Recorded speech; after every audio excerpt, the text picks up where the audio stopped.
be putting together the last 5 weeks, so all the movements that we practice, 6 weeks, that we practice individually. So I'm assuming that you're a ninja at them, as you should have been practicing through, but I'll still run through the different options just to make sure that you remember makes more sense.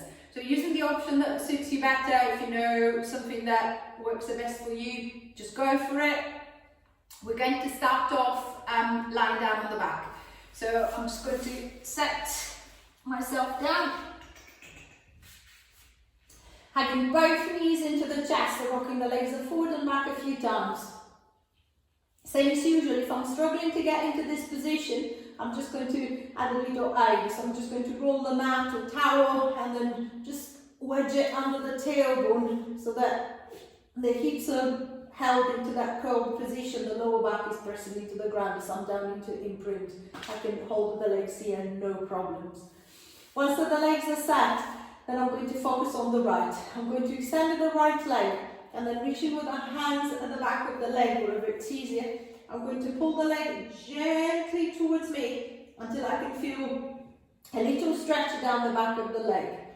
Then I'm going to start extending the other leg away, and then I'm just going to drop it just to the point where I feel that I've got control of the legs. So I'm going to try and open up into a nice wide scissors. Then I'm going to take a deep breath in to prepare. As I breathe out, connecting through the middle, making sure that the body doesn't suddenly bounce forward with the swap, and then I'm just going to swap the leg. I'm going to pull that left into the stretch and then let the right move away. Pull the right into the stretch and then let the left move away. If my hamstrings are tight, I might find that it's impossible to straighten up the legs. So it doesn't matter, I'm just going to straighten up as much as I can, as far as the legs are keeping that position. So I'm just going to scissor one forward, one back, one forward, one back. See if I can hold the body nice and stable, so making sure that it doesn't feel as if the head is rubbing and the body's being pulled forward and back by the movement of the leg. So aiming for the thigh, for one leg coming nice and close to the chest, the front of the hip, the front of the belly working, while the other leg is trying to challenge you, pulling you the opposite way. So I can feel the belly working. If I feel that the movement is quite comfortable, then I'm going to try and add a little triple pull. So I'm just going to pull the leg 1, 2, 3 times and swap. 1, 2, 3 times and swap. Pull, pull, pull and swap. I'm not creating pain, just a little hamstring stretch, going a little bit deeper. And then if I feel that the movement still feels comfortable, I feel that I can progress it further, then I might try to lift my head and my shoulders off the ground. So imagine your knee and your forehead touching, or your shin and your forehead touching. I'm going to try and bring them two closer together. And then it doesn't matter if my head and my shoulders are up or down. If I still want to make the movement more challenging, then I'm going to try and lose the help of the arms. So I'm just going to relax the arm, maybe hold on to the head if the head is lifted. Just using the strength of the belly, the strength of the hip to pull the leg close. 1, 2, 3, swap. Swap. Swap. 4, 5, 6, 7, 8, 9, 10, and releasing back. Lowering the feet down, extending the legs away, stretching down the front of the belly, stretching down the front of the hips. And then I'm just going to try and change the effort. From the front of the body, I'm going to try and bring the focus into the side. So rolling over onto your side, I'm going to set up for the side bend. So there's about a million different options. So if you look at the individual video for the side bend, you should know which one works best for you. I'm just going to give you a few.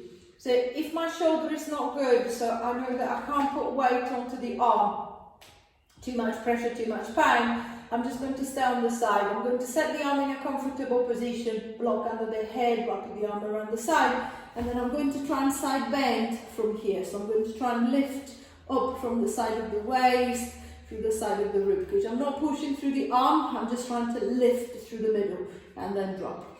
If I know that I can load weight, then I'm going to come up onto the forearm and then loading the weight from there, locking through the shoulder, lifting through the rib cage on the side of the waist. I'm going to come up and drop down. If I feel that I can go deeper, then I'm going to move the hips up and down too. If I feel that I can do more, I might handle the leg to reach out. If I feel that I can make it harder, I might go for a straight leg lift.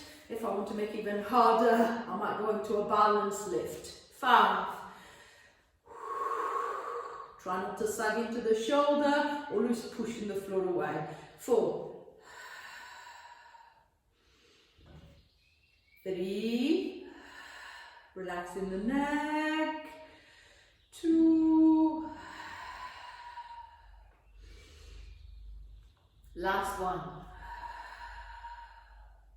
And releasing down. Swinging the legs to the front, relaxing the shoulder, releasing the arm. I should be able to feel a little bit more connection down the side.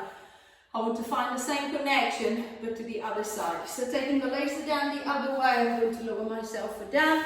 I'm going to set exactly in the same position. So if I was down, I'm going to stay down on the side. If I came up onto the forearm and stay down onto the shin, I'm going to stay there. If I was lifting the hips, I'm going to lift the hips. If I was driving the leg, I'm going to drive the leg. If I was working straight leg, I'm going to work straight leg again. Into a stable position where the top leg is in front, so the foot is flat on the floor, or in a balanced position where one foot is on top of the other. 5.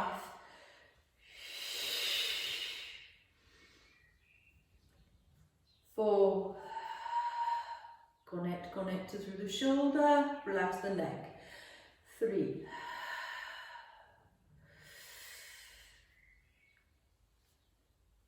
2. Last one. And releasing down. Swinging the legs to the front, relaxing the shoulder, releasing the arm. So a little bit more connection at the top of the body. I'm going to change the direction of the movement again. I'm going to try and see if I can work a front line to open up the back line, so to encourage a little bit more curve in the lower spine. So I'm going to draw myself all the way down until resting on the back and then preparing for a little reverse curl. So I'm going to lift both legs up. They don't need to be tabletop, so they don't need to be loading. They could be slightly forward. What I want is to make sure that the lower back starts in neutral, so I can feel that soft curve. Then from there, I'm going to press the lower back into imprint, and then I'm just trying to curl my tailbone away from the ground. So imagine to be sending your knees straight up to the ceiling, and then I'm going to drop. So I can feel a stronger connection at the bottom of the belly to create that tiny little lift. Same as usual, notice the direction of the legs, making sure that they're going upwards, not forward. So I'm not swaying the legs, I'm just trying to drive up to begin with. So I'm going to pull up, ease down, pull up, ease down. Relaxing through the neck, making sure that I'm not gripping with the front of the neck, I'm not stiffening through the front of the neck. And then I've got that nice easy curl going. I feel that I can make it a little bit more challenging. I might try and extend the legs a little bit more. So I'm going to try and reach my tippy toes up and towards the ceiling. And then just start noticing how much pressure you're going to put through the hands and the arms. See if you can try and control through the belly more, relate into the arms left. So if you can, maybe see if you can lift the hands off the ground. So I'm just going to keep my top of the arm on the floor. If I can, I might take the arms completely off the floor. And then see if I can still create that lift. And then if I feel that I can go deeper, then I'm going to start coming over. But think of a slow controlled movement, making sure that it's not a sudden swing. So I'm going to try and curl the tailbone, the back of the hips, the lower back. The legs will start leaning over. I don't want any weight going through my neck. I'm going to ease my way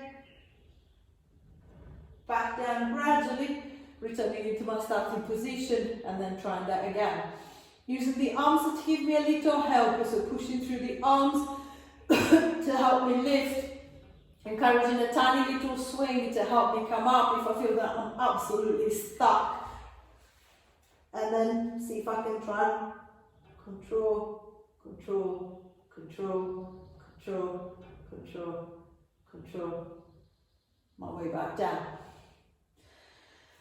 But eventually, what I want is a nice controlled movement up, a nice controlled movement down, with the arms not pushing too hard. I should be able to keep my arms out of the way, still be able to curl my way up onto the shoulders, and then gradually ease my way back. But to get there, I need to build the strength. I need to build the mobility through the back. So I start small, back control. I might start with my knees bent because my hamstrings are quite tight, and then control back. 3 more.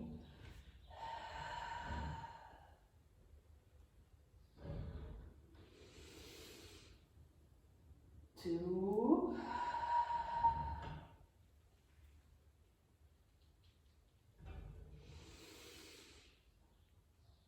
Last one.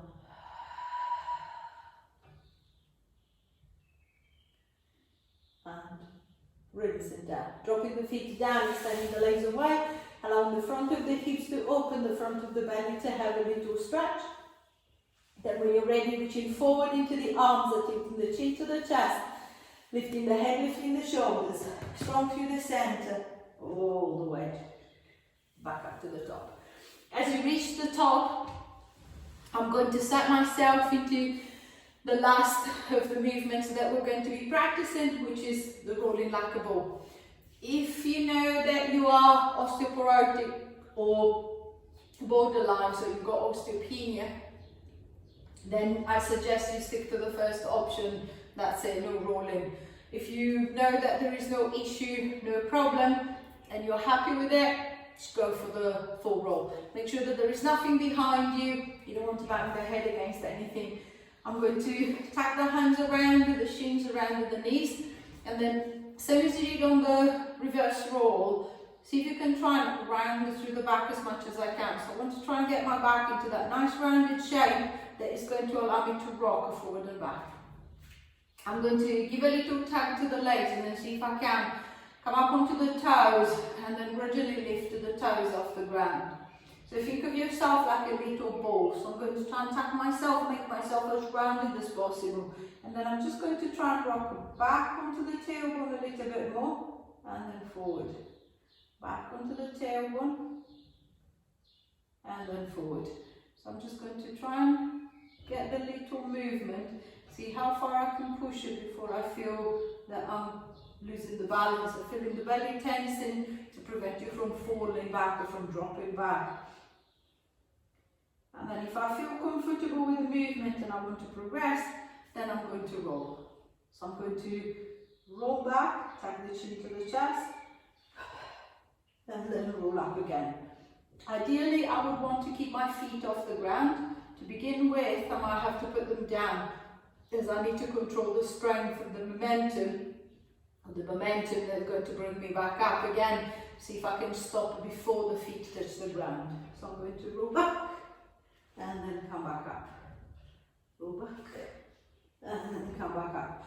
If the movement is a bit alien, there's something that we've not done before, again, the tendency is to use the legs. It's okay to use the legs to get the movement going, so kind of like swing slightly through the shins. Once that you've got that movement, you know that you can do it, it's quite fluid, it's quite smooth, then see if you can keep the knees bent. So see if I can keep them tucked in as I roll back, keep them tucked in as I roll forward. So rolling like a ball. The ball is not getting bigger, it's staying the same size as it's moving forward and back. 3, 2, last one, and releasing down. Relaxing the hips and releasing the back. When you're ready, lowering yourself all the way down until you're resting on the back. Extending the legs away, flexing the feet to see if you can reach the heels of the feet towards the bottom of the mat. With the arms, I'm going to reach it to the top end. See if I can stretch it down and along the front of the body. Then once you feel that you're as long as you can, see if you can reach longer on the right side. So I'm going to drag the right foot and the right hand a little bit further away. 5, 4, 3, 2, 1. And then I'm going to reach with the left arm and the left leg. 5, 4, 3, 2, 1. And release it back. Returning the arms down by the side, reaching forward into the arms, lifting the chin to the chest, lifting the head, lifting the shoulders. Strong through the center, all the way. Back up to the top. As you get to the top, finding a comfortable position. I hope you've enjoyed the session. Same as usual. Any question, any comment, please pop them into the box and I'll try to get back to you as quickly as I can.